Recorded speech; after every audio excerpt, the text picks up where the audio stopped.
Hi, Pastor Brian here with your Thriving Through Hope devotional for April 5th, 2021. Today I want you to see how Jesus deals with doubters. How Jesus deals with doubters.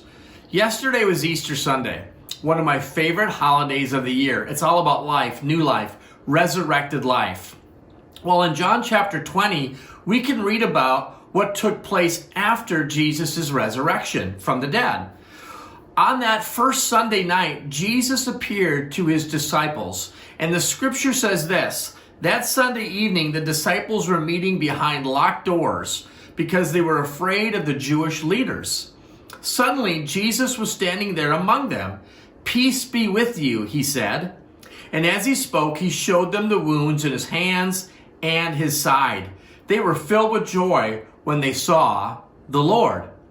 Now, John reports that in his gospel account that one of the 12 disciples, Thomas, was not there when this took place, when Jesus showed up that time. And when the disciples told him that they had seen the Lord and what took place, this was Thomas's reply. He said, "I won't believe it unless I see the nail wounds in his hands, put my fingers into them, and place my hand in the wounds in his side." Have you ever struggled with doubt? If so, you're not alone. Many of us have had moments of doubt. We see Thomas had moments of doubt. Thomas walked with Jesus. He walked with these 11 disciples for 3 years, and yet he doubted that this could happen. Let me read to you what happened the next week. We read it from John chapter 20, verses 26 through 28. 8 days later, the disciples were together again, and this time, Thomas was with them. The doors were locked, but suddenly, as before, Jesus was standing among them. "Peace be with you," he said. And then he said to Thomas, "Put your finger here and look at my hands. Put your hand in the wound in my side. Don't be faithless any longer. Believe." Thomas exclaimed, "My Lord, my God." And then he worshiped the Lord. Perhaps you're like Thomas was. You're struggling with doubts. I don't think all doubts are bad. Struggling through doubt can make your faith stronger. It's doubt left unattended that can defeat your faith. We need to give ourselves permission to doubt and to ask honest questions. Notice Jesus did not lecture, scold, or even discipline Thomas for his doubt. Instead, Jesus extended him mercy.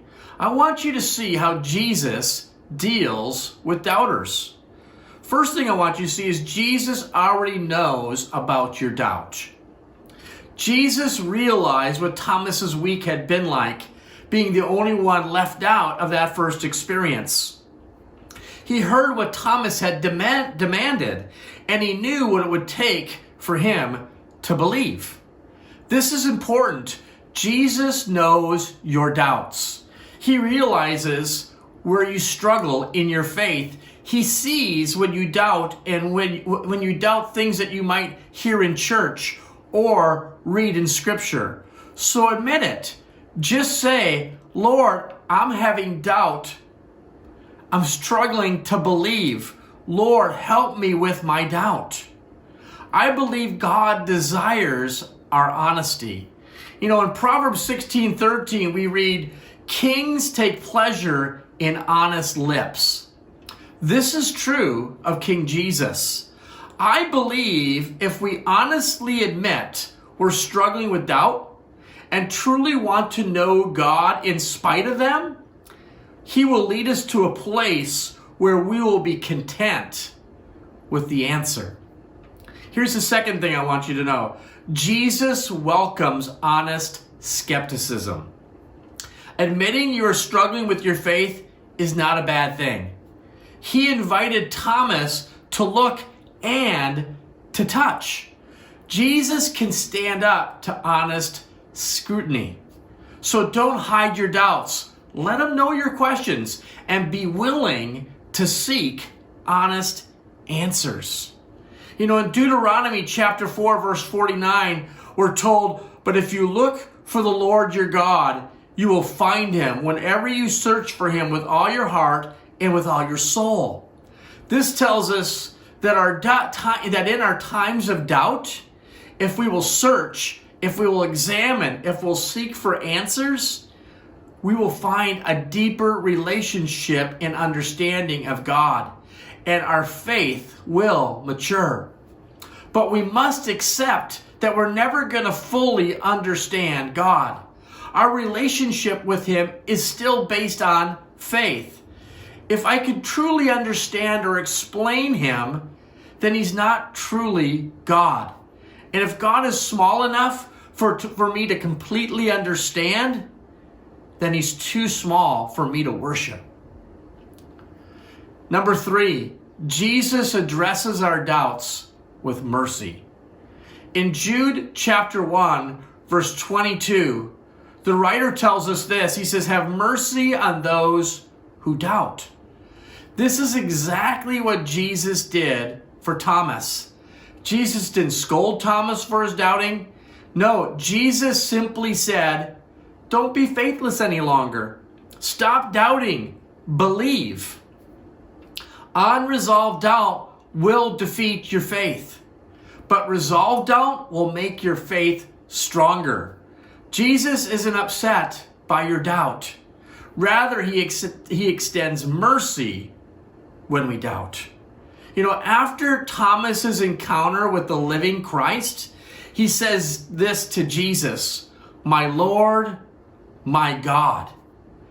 He started out as a doubter, and he ended up making one of the most profound statements in the entire New Testament, a declaration of faith. Both words that he used, Lord and God, are titles of deity.